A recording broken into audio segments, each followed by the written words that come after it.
네, 이처럼 한국 정치의 거목으로 한 시대를 풍미했던 김종필 전 국무총리가 향년 92세로 타계를 했습니다. 이로써 삼김 시대는 역사 속으로 이제 사라지게 됐습니다. 네, 이를 비롯한 정치권 소식 두 분의 전문가와 함께 알아봅니다.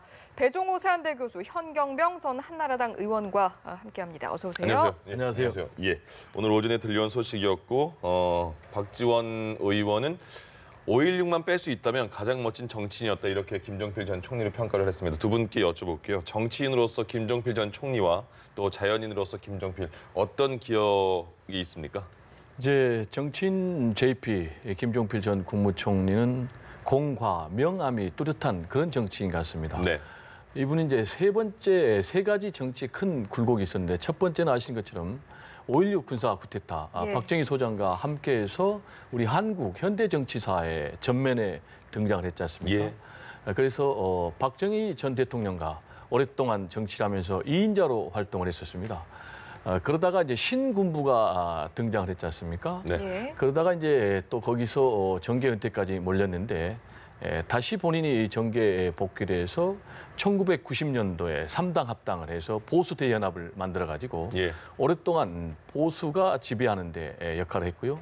그리고 또 역설적으로 1997년 대선에는 DJP 연합을 통해서 사실상 처음으로 평화적인 정권 교체를 했기 때문에 우리 한국 현대 정치사의 민주주의에 부정적인 영향도 있었고 또 긍정적인 영향도 있었습니다. 예.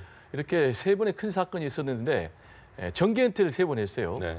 박정희 전 대통령 시절에 반대파에 몰려서 한 번 정계 은퇴를 했고 예. 그리고 신군부에 의해서 부정축제자로 몰려가지고 정계 은퇴를 했고 그리고 마지막으로 노무현 전 대통령 탄핵에 앞장섰다가 2004년 총선에서 참패를 했습니다. 예. 내석을 얻었고 이분이 이제 구선으로 끝났는데 그때 비례대표 1번이었는데 떨어졌습니다. 네. 그래서 그때 본인이 2004년에 정계 은퇴를 세 번 한 그런 공과가 뚜렷한 인물이다. 이렇게 예. 평가를 드리고 싶습니다. 알겠습니다. 현 의원님은 어떻게 평가하십니까? 저는 그러면 개인적인 모습을 좀 예. 말씀드릴게요. 예. 네. 사실은 그 5.16 군사 쿠데타로 해서 전면에 나타났는데 그때가 35입니다. 예. 화면에서 보셨겠지만은 굉장히 잘생기고 그렇습니다. 멋있잖아요. 그리고 목소리 자체가 나이가 들면서 조금 걸걸한 맛이 있었지만 그전에는 굉장히 굵고 저음이고 괜찮아요. 예. 그러면서 이 옷 또 그리고 은행이라든지 이런 부분에 있어서 굉장히 멋있었어요. 예. 그래서 풍운하라고도 불렸고 네. 예. 낭만적인 정치인이라고 늘 그 수식어가 따라다녔습니다. 그리고 또 빠뜨릴 수 없는 게 지식과 교양이 굉장히 풍부한 분이었습니다. 젊은 시절에는 특히 그 하루에 책을 한 권씩을 읽는 걸 목표로 해서 예. 아주 지독한 독서광이신데 그 덕분이겠죠. 그리고 또 그 풍성한 지식을 정치 현장에서 화려한 수사로 많이 활용을 했죠. 예. 그래서 가장 많이 명언을 남긴 정치인 중에 한 분이라고 봐야 될 것 같아요. 그렇습니다. 알겠습니다. 예. 네, 두 분께서 말씀하시는 중간중간에도 나왔지만 뭐 영원한 2인자부터 뭐 낭만적이다 또 그리고 뭐 풍운의 정치인까지 참 김종필 전 총리를 가리키는 별칭들이 참 많습니다. 그만큼 좀 굴곡진 어떤 정치 인생을 좀 대변하는 부분이 있지 않을까 이런 생각도 드는데요. 저는 그 세 가지 단어를 한번 들어볼게요. 가장 먼저 나왔던 것이 제가 볼 때는 자의반 타의반이라는 별명이라고 보기는 어렵지만 예. 네. 그 한일 수교 이전에 일본 오이라하고 그 회담을 주도를 한 바가 있습니다. 예. 그러면서 그 책임을 지고 외유를 떠나는데 그때 자의반 타의반이라고 그랬는데 네. 그 이후에 정치 인생 내내 이분은 자의반 타의반인 것 같아요. 그리고 이제 아까도 말씀하셨습니다마는 정치적 풍상 자체를 본인이 주도하기도 했고 본인도 네. 영향을 받고 이러면서 예. 풍운하라는 이름이 특히 그 60년대부터 해서 80년대 이런 당시까지는 그 이후도 그렇습니다마는 풍운하라는 별칭이 굉장히 많이 따라다녔습니다. 예. 예. 그리고 그 박정희 때는 명실공히 2인자였지만 예. 김영삼 전 대통령 또 그 김대중 전 대통령과 함께 삼김 시대도 했지만은 이분 둘을 다 대통령을 만드는데 결정적인 역할을 하면서도 본인은 2인자가 돼가지고 네.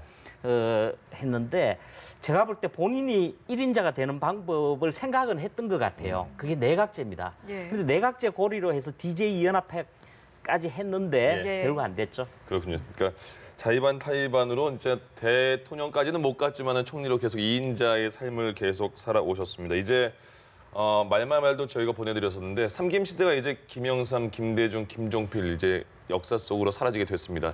삼김 시대를 좀 평가해 볼까요? 예, 삼김 시대도 공과가 아주 뜻하죠. 네. 삼김 시대의 공을 얘기하면은 역시 민주주의 아니겠습니까? 예.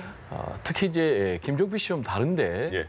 김대중, 김영삼 이 두 분이 이제 민주주의 투사 아닙니까? 생명 걸고 네. 박정희 그리고 전두환 정권과 투쟁을 해서 결국은 이 땅에 민주주의를 뿌리내리게 한 두 분인데요. 예. 이런 부분이 이제 삼김 시대가 확실한 공을 갖고 있습니다. 그런데 이 삼김 시대가 그렇게 투쟁하면서 또 부정적인 요소도 나왔는데요. 대표적인 게 지역주의입니다. 네. 굉장히 이 삼김이 알다시피 뭐 상도동, 동교동, 청구동 하면서 이른바 계파 정치, 보수 정치를 통해서 지역을 기반으로 하는 이제 그런 정치를 했거든요. 예. 그래서 굉장히 이 지역주의가 심각해서 지역 감정이 너무 치열해가지고 너무 선명했죠. 그렇습니다. 예. 예, 망국적인 이제 지역주의 시대가 있었고 아까 잠깐 말씀드렸지만은 역시 또 계파 정치, 보수 정치 이게 사실상 지금까지 내려오고 있습니다. 네. 그래서 지금의 한국당의 친박, 비박의 싸움이 사실은 계파 정치, 보수 정치입니다. 예. 그래서 지금 종정섭 의원이 다음에 정계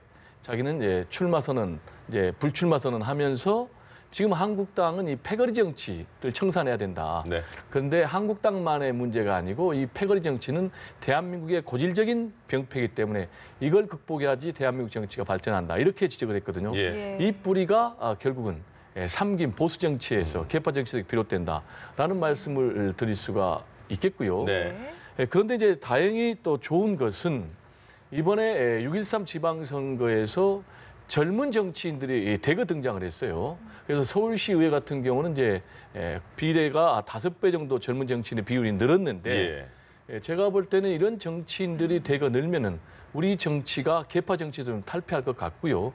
그리고 이제 앞으로 국회의원에 입문하는 과정도 어떤 자신의 전문 분야에서 일을 하다가 그 전문성을 인정받아서 50대쯤에 국회의원에 이제 입문하는 그런 과정인데 네. 지금은 젊을 때부터 미국처럼 지방 의회를 통해서 지방 정치를 통해서 성장해서 중앙의 큰 정치인으로 성장하기 때문에 앞으로 이런 부분이 우리 정치의 발전으로 이어지지 않을까 이런 생각이 또 듭니다. 예, 이야기가 나온 김에 이제 또 현 정치권 소식으로 좀 넘어가 보면 앞서 이제 계파 정치 이야기 계속 해주셨는데 한국당 이야기로 좀 넘어가 보겠습니다. 현재 한국당 내 계파 싸움 정말 본격화되는 모습을 보이고 있는데 현 상황 좀 어떻게 보십니까? 예, 사실 지금 지방선거의 참패 이후에 예. 자유한국당이 겪어야 될 과정이기도 하고 뭐 필연적입니다. 필연적인데 사실은 우리가 파벌 정치를 해온 것은 맞습니다. 그런데 일본이라든지 중국도 마찬가지고 미국도 그렇고 모든 국가가 파벌 정치의 흐름은 일정하게 가지고는 있습니다. 네. 그런데 우리 한국 사회에서도 삼김 이전에서부터 파벌 정치는 늘 있어 왔어요. 그런데 요즘 나타나고 있는 여권에서도 친문 비문이라고 그러고 예. 야권에서 친박 비박이라고 그러는데 이건 파벌이 아니에요. 공천 과정을 둘러싸고 일정하게 갈라져서 아주 부정적으로 이야기하자면 패거리 정치라고도 볼 수가 있는데 예.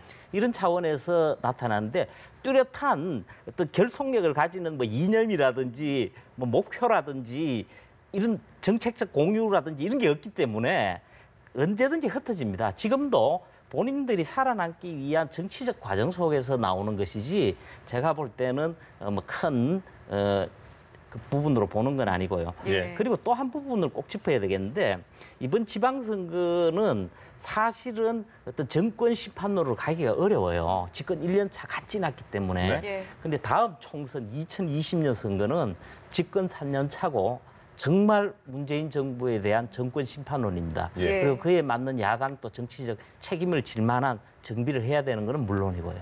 예. 자, 지금 자유한국당 얘기를 좀만 더 해보면요. 지금 뭐 김성태 대표 권한대행을 사퇴시켜라 이런 얘기도 나오고요. 당 내분이 굉장히 혼란스러운 상황인데 일단 김성태 대표 권한대행이 중앙당을 해체하겠다 이렇게 말을 했잖아요. 중앙당을 해체하겠다는 건 어떤 걸 말하는 겁니까?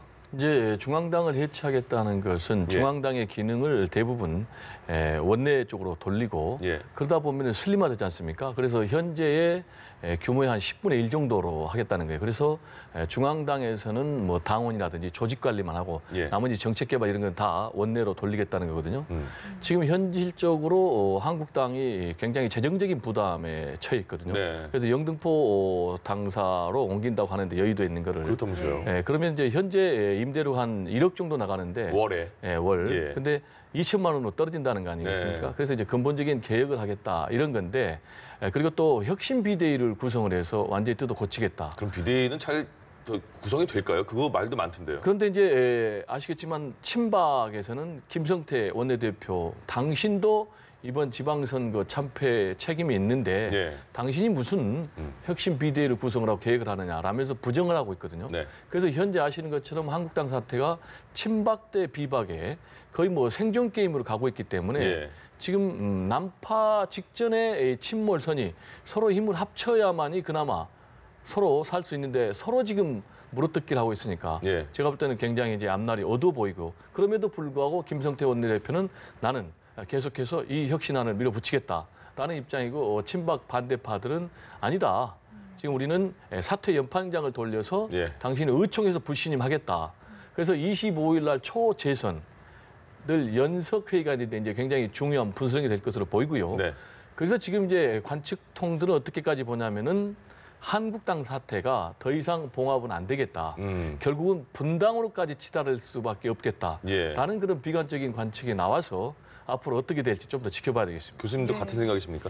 저는 현재 친박 비박의 이런 상황에서는 더 이상 갈 수가 없고요. 아시겠지만 지난번에 박근혜 전 대통령 탄핵 소추안이 국회에 가결되면서 결국은 탈당을 하면서 바른미래당, 이제 바른정당이 분당을 했지 않습니까? 예. 그래서 그런 수순을 거치지 않을까. 그래서 자유한국당이 살기 위해서는 근본적으로 완전히 당을 해체하고 보수를 대연합, 근본적인 혁신하는 그런 계기가 없이는 예. 뭔가 좀 미래 희망이 없어 보인다. 저는 이렇게 전망합니다. 그렇군요. 예.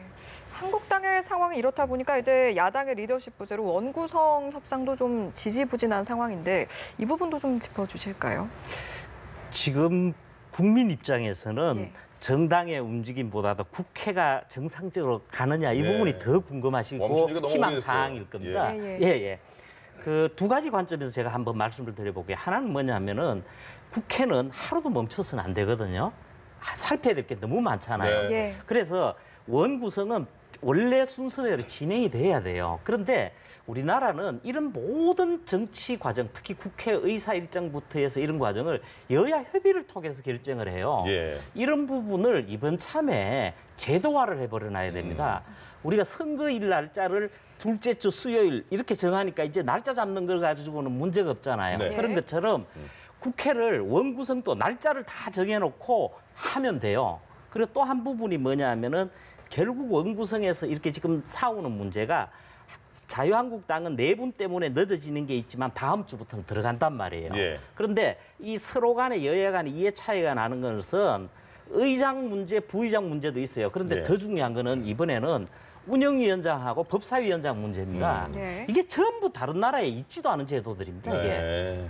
그리고 원래 기능이 아니라 그걸 비틀어 가지고 국회에서 영향력을 유지하려고 하는 거거든요. 예. 이런 걸 제도적으로 손보는 기회를 한번 삼는 것도 좋아요. 그렇군요. 말씀하신 것처럼 이제 지방선거 끝나면서 한국당과 민주당의 의석 차가 좀 더 벌어지지 않았습니까? 이제 원구성할 때 이제 상임위 싸움도 이어질 테고 그러면 민주당이 좀 어떤 유리한 입장에 있다 이렇게 봐도 되는 겁니까? 네, 기본적으로 이제 국회직은 의석수에 비례해서 예. 배분을 하니까요. 예. 그래서 국회의장은 제1당에서 차지하도록 돼 있습니다. 그건 합의가 된 겁니까 이제? 이제 원래 그거는 이제 서로 관행처럼 그렇게 해왔는데. 그렇습니다. 예, 그렇게 예. 계속해서 관행처럼 해오고 있는데 네. 아신 것처럼 이번에 6.13 재보궐선거 전에는 5석 차이였거든요. 예. 근데 6.13 재보궐선거에서 민주당이 압승, 또 자유한국당이 참패하면서 18석으로 차이가 늘어났어요. 네. 그래서 제가 볼 때는 이제 국회 장악력, 민주당이 더 커질 것으로 보고요. 예. 국회의장은 현재 민주당에서는 문희상 예. 의원으로 내정이 됐으니까 거기는 별 문제가 없겠고. 근데 지금 변수가 있는 부분이 국회 부의장 자리인데 예. 지금 원내 교섭단체는 4곳인데 네. 지금 배분 자리는 3개니까 지금 민주평화당하고 그리고 정의당하고 공동교섭단체입니까? 예. 거기서 우리도 부의장을 해야 되겠다. 또 우리도 주요 상임위를 차지해야 되겠다. 이런 입장에서 굉장히 진통 예상이 되고요. 예. 그런데 아시는 것처럼 지금 5월 국회도 겉돌았고 지금 6월 정기국회도 겉돌았는데 지금 정세균 전 의장 같은 경우에 임기가 5월 29일로 만료입니다. 네. 이미 됐습니다. 그래서 국회 뽑아보는 닷새 전에 그러니까 5월 24일까지 국회의장단을 다 구성을 해야 되거든요. 근데 지금 한 달 가까이 못하고 있거든요. 예. 그래서 민주당은 자유한국당이 못하면은 자유한국당 빼고라도 우리는 국회 원구성을 해야 되겠다라고 있거든요. 예. 그래서 지금 민주평화당, 정의당, 바른미래당도 그러면 하자라고 있는데 자유한국당도 우리도 하겠다라고 하지만은 네. 현실적으로 제가 볼 때는 당 내분 때문에 다음 주 협상에 참여하기는 쉬워 보이지는 않고요. 예. 예. 이렇게 되면 무한정 늘어질 수는 없지 않습니까? 예. 그런데 아시는 것처럼 7월 17일이 재헌절인데 만약에 7월 17일까지도 국회의장을 못 뽑으면 최다선 의원이 이번에 탈당한 서청원 의원이거든요. 근데 그분이 행사를 책임져야 되는 참 그렇게 기묘한 되는 그런 겁니까? 상황이 벌어지니까 지금 민주당에서는 우리가 아무리 양보를 해도 7월 17일 이전에는 예. 무조건 원구성을 해야 된다라는 그런 마지노선을 정해놓고 있기 때문에 예. 앞으로 여야 협상 어떻게 진행되는지 좀 지켜봐야 되겠습니다. 예, 알겠습니다. 오늘 말씀 여기까지 듣겠습니다. 두 분 고맙습니다. 네, 고맙습니다. 네, 감사합니다.